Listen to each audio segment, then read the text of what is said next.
আমরা এখানে চানগাঁও শমশেরপাড়া সহ বিভিন্ন জায়গায় যেখানে পানি জমা আছে সেখানে আমরা এসেছি। বেশ কিছু অংশে পানি সরে গেল, বেশ কিছু অংশে এখনো রয়ে গেছে।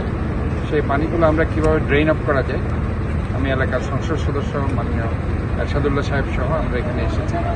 আমাদের এলাকার লোকজন সেখানে লোকেট করছে কি করলে পরে আমরা একটা সুদূর প্রসারী ভালো ফলাফল এখানে আমরা পাবো। আপনারা জানেন যে গতকাল পর্যন্ত 1080 মিলিমিটার এই বাংলাদেশের ইতিহাসে রেকর্ড পরিমাণ বৃষ্টি 4-5 দিনে হয়েছে। কাজে প্রত্যেকটা জায়গা যেখানে নিচু সেখানে পানি জমা আছে, যেখানে ড্রেন হতে পারছে না সেখানে জমা আছে।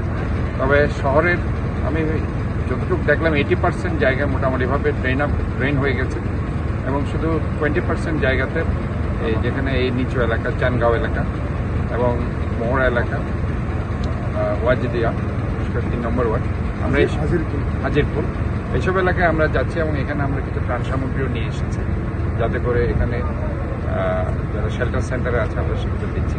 তো যাই হোক, আমরা চাই যে একটা সুদূর প্রসারী পরিকল্পনার মাধ্যমে এদেরকে সুফল দেওয়ার জন্য, জনগণকে সুফল দেওয়ার জন্য।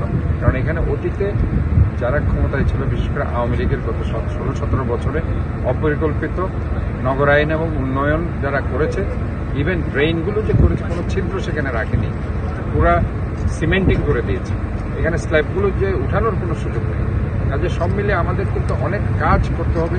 পাশাপাশি রাস্তাগুলোকেও এখন এই 4-5 দিনের টানা বর্ষণে নষ্ট হয়ে গেছে, সেগুলোরও অনেক কাজ বাকি আছে। এগুলো অনেক প্যাচআপ থেকে শুরু করে নতুনভাবে রাস্তা সংস্কার করতে হবে। কাজে ওভারঅল হিউজ একটা আমাদের মানে খরচ আছে, আমি দেখতে পাচ্ছি সিটি কর্পোরেশন। তো ওভারঅল জনগণের স্বার্থে আমরা কাজ করছি এবং জনগণকে সুফল দেওয়ার জন্য ইনশাল্লাহ আমাদের এই কাজ থাকবে। এবং আমরা এখন চট্টগ্রাম শহরের শুধু চানগাঁও মোহরা নয়, আমরা পতেঙ্গা, মাইজপাড়া সহ বিভিন্ন জায়গায়, হালিশহর সহ যেসব জায়গায় মানুষ পানিবন্দী ছিল সেই সব জায়গায় আমরা লোকেট করে কীভাবে পার্মানেন্ট একটা সলিউশন আমরা দিতে পারবো এই জন্য আজকে আমরা বিভিন্ন জায়গায় যাচ্ছি। ধন্যবাদ।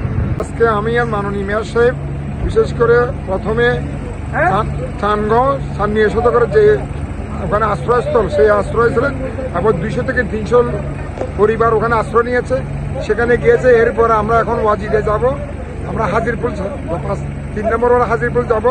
আমরা যারা বিশেষ করে জলবন্দী অবস্থায় আছে, এখানে বিশেষ করে পানি নিষ্কাশন হতে পারছে না।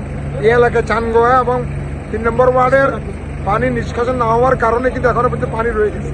আমরা চাচ্ছি কিভাবে এগুলিকে পানিগুলিকে নিষ্কাশন করে জনগণকে দুর্ভোগ থেকে আমরা তাদেরকে যেন